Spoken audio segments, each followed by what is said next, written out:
Hello anime lovers. तो आज हम बात करने जा रहे हैं डीमन स्लेयर सीजन 3 के एपिसोड नंबर 3 को। अगर आपने इससे पिछले एपिसोड नहीं देखे हैं तो लिंक आपको डिस्क्रिप्शन में मिल जाएगी, तो पहले उन्हें देख लीजिए। चलो फिर शुरू करते हैं। तो अब तक हमने देखा योरिची टाइप 0 के साथ ट्रेनिंग करते समय तानजीरो उसकी गर्दन तोड़ देता है और उस डॉल में 300 साल पुरानी एक तलवार निकलती है। इसे देखकर तानजीरो कोतेत्सु एक्साइटेड हो जाते हैं। कोतेत्सु कहता है कि तुम्हें ये तलवार रख लेनी चाहिए तानजीरो, वैसे भी तुम्हें एक नई तलवार चाहिए थी। तानजीरो शर्माते हुए मना करता है तो कोतेत्सु बताता है कि सेनगोकू पीरियड में तलवार बनाने के लिए सबसे बेस्ट क्वालिटी का मेटल यूज किया जाता है और वैसे भी इसे तानजीरो ने ही खोजा है। और वो काफी देर तक बहस करते हैं और फिर तलवार को निकाल कर देखने का डिसाइड करते हैं। फिर उन्हें पता चलता है कि इस तलवार पे तो जंग लग चुका है। आखिर ये इतनी पुरानी जो है। तानजीरो रोते हुए बोलता है कि कोई बात नहीं। तभी जंगल से कट्टा पहलवान निकल के इनकी तरफ आता है। वो और कोई नहीं, होटारू हागानाजुका है। होटारू बोलता है कि मैंने तुम्हारी सारी बातें सुन ली है, अब इस तलवार को मुझे दे दो। के बाद वो तलवार को इनसे छीनने लगता है, लेकिन तानजीरो कहता है कि मैं तुम्हें तलवार नहीं दूंगा, क्योंकि उन्हें होतारू पे भरोसा नहीं था। लेकिन होतारू बार बार यही कहता है कि ये तलवार मुझे दे दो, मुझे दे दो। आखिर में होतारू इन दोनों को दूर फेंक कर तलवार ले लेता है। एक और स्वॉर्ड्समिथ कैनामोरी वहां आ जाता है और बताता है कि होतारू की एक कमजोरी है, उन्हें गुदगुदी गुदगुदी बहुत जोर से होती है। इससे के बाद कानामोरी होतारू को गुदगुदी करना शुरू कर देता है, जिसके बाद होतारू कुछ समय के लिए शांत हो जाता है। उसके बाद कानामोरी तानजीरो से कहता है कि वो होतारू को माफ कर दे। वो कई दिनों से जंगल में छुप के ट्रेनिंग कर रहे थे ताकि तानजीरो के लिए इतनी मजबूत तलवार बना सके कि वो कभी ना टूटे। ये सुनकर तानजीरो खुश हो जाता है।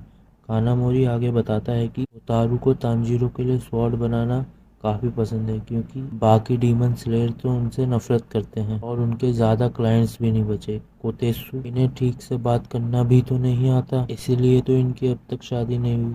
तभी वो होतारू को होश आ जाता है और कहता है कि इस जंग लगी तलवार को पॉलिश मार के एकदम नई जैसी बना देगा। सुनकर कोतेत्सु कहता है कि ये पहले बोलना चाहिए ना। ये सुनकर होतारू उसे गर्दन से पकड़कर ऊपर कर देता है। इससे तानजीरो और कानामोरी फिर से उसे गुदगुदी करके शांत कर देते हैं। जाने से पहले होतारू तानजीरो को एक दूसरी ब्लेड देके जाता है जिसे तानजीरो यूज कर सके। अगली शाम को तानजीरो बताता है कि 3 दिन और 3 रात का समय लगता है। उनकी पॉलिश इतनी खतरनाक है कि उनसे कुछ लोग मारे भी गए हैं, इसलिए उसने तानजीरो को वहां आने से मना भी किया है। तानजीरो ये सारी बातें गैन्या को बता रहा था। गैन्या बहुत गुस्से में बोलता है कि ये सब तुम मुझे क्यों बता रहे हो, हम दोस्त नहीं है, तुमने मेरा हाथ तोड़ा था, याद नहीं है क्या तुझे। पर तानजीरो बोलता है कि इसमें तुम्हारी ही तो गलती थी, तुमने लड़की के ऊपर हाथ उठाया, चलो दोस्ती के लिए राइस केक खा लो। केन्या उसे तोड़ते हुए बोलता है कि मुझे नहीं चाहिए, बाहर में जाओ। तानजीरो नोटिस करता है कि गेन्या के सारे दांत सही सलामत है, लेकिन उस दिन तो गेन्या ने अपना एक दांत तोड़ लिया था। गेन्या बोलता है कि तानजीरो ने जरूर कोई सपना देखा होगा,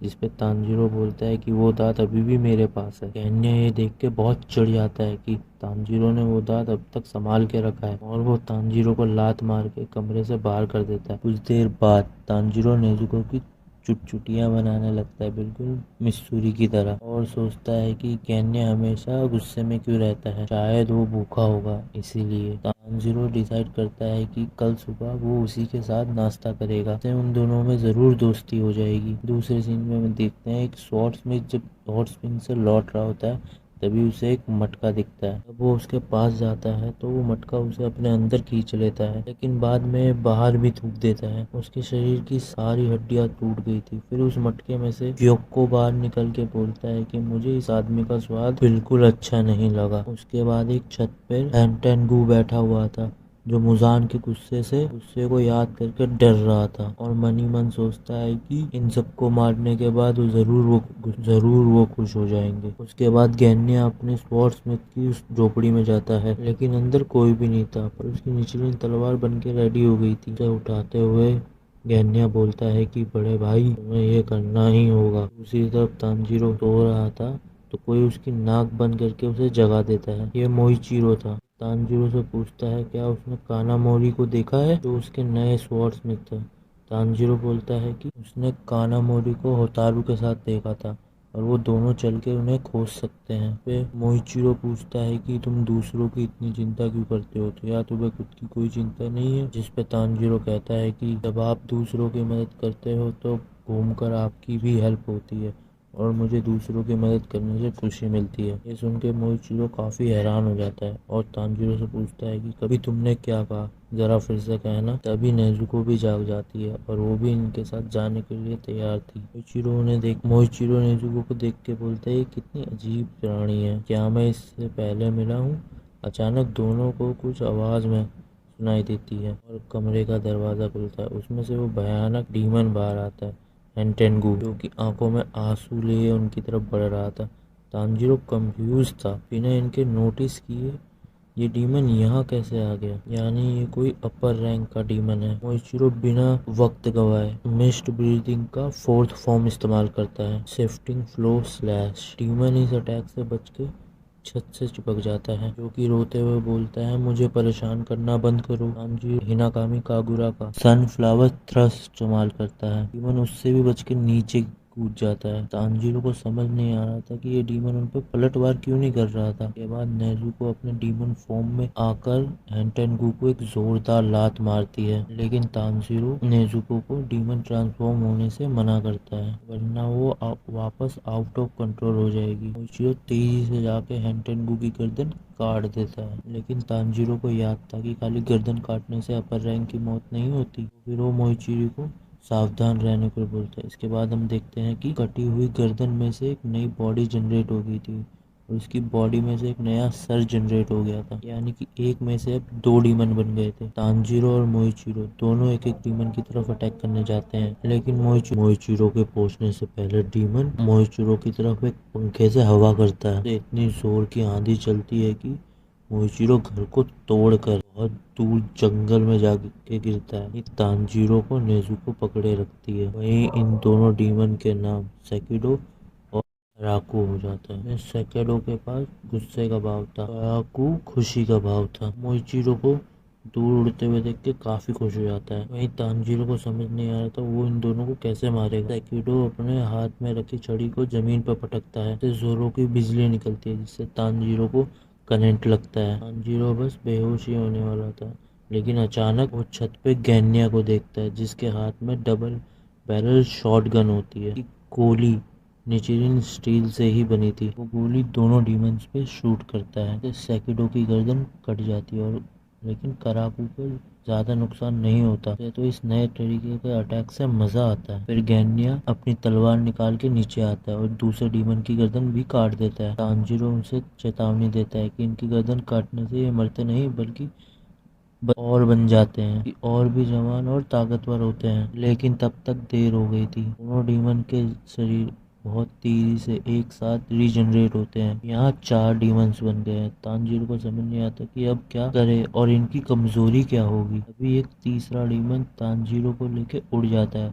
इस डीमन के पास एक बर्ड की तरह पावर थी। नेजुको ये देख के गुस्सा हो जाती है। तानजीरो नेजुको से कहता है कि चिंता ना करे, गैन्या की मदद करे, लेकिन वो देखता है कि फोर्थ डीमन ने अपना भाला गैन्या के शरीर में घुसा दिया है और फिर उसे वो हवा में उठा देता है। तानजीरो नेजुको से कहता है कि गैन्या की मदद करो और नेजुको उसकी बात मान लेती है। पंखों वाला डीमन तानजीरो के मजाक बनाता है कि उसे दूसरों की कितनी चिंता है, जबकि वो खुद खतरे में है। इसके बाद वो डीमन तानजीरो पे सोनिक अटैक करता है, लेकिन इससे पहले तानजीरो हिनोकामी कागुरा से उस डीमन की टांग काट देता है और आजाद हो जाता है। आसमान से गिरते हुए तानजीरो एक पेड़ की टहनी को पकड़ लेता है, लेकिन वो टूट जाती है। उसके बाद तानजीरो जोर से जमीन पर गिरता है, जिससे उसे काफी चोट लगती है। खुद से उठने को बोलता है ताकि उसे विलेजर्स को बचाना होता है।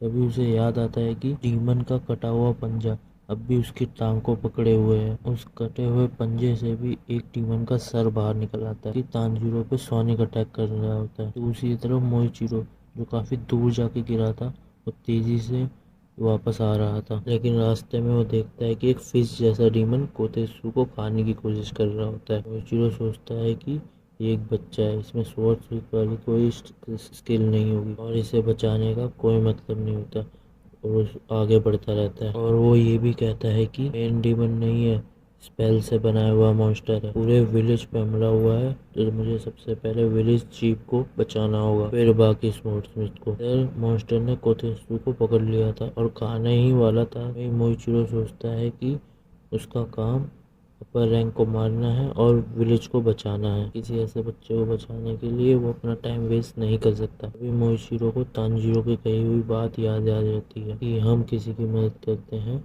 तो बाद में हमारी भी कोई मदद करता है। इससे मोइचिरो रुक जाता है और जाके उस मॉन्स्टर का हाथ काट देता है। कोतेत्सु उसकी पकड़ से छूट जाता है। कोतेत्सु को यकीन नहीं होता मोइचिरो ने उसकी जान बचाई है। मोइचिरो मॉन्स्टर से लड़ने को तैयार हो जाता है और कोतेत्सु को यहाँ से भाग जाने को कहता है ताकि वो उसके रास्ते में ना आए। ये एपिसोड यहीं एंड हो जाता है और मैं बता नहीं सकता ये एपिसोड मुझे कितना ज़्यादा अच्छा लगता है।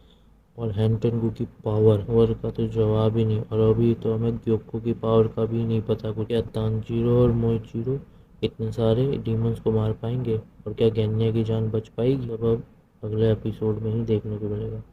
ये मिस ना करने के लिए हमारे चैनल को सब्सक्राइब करके बेल नोटिफिकेशन ऑन कर लें। बाकी वीडियो पसंद आया तो इसे लाइक और शेयर कीजिए। मैं मिलूंगा आपसे जल्दी नेक्स्ट वीडियो में। धन्यवाद।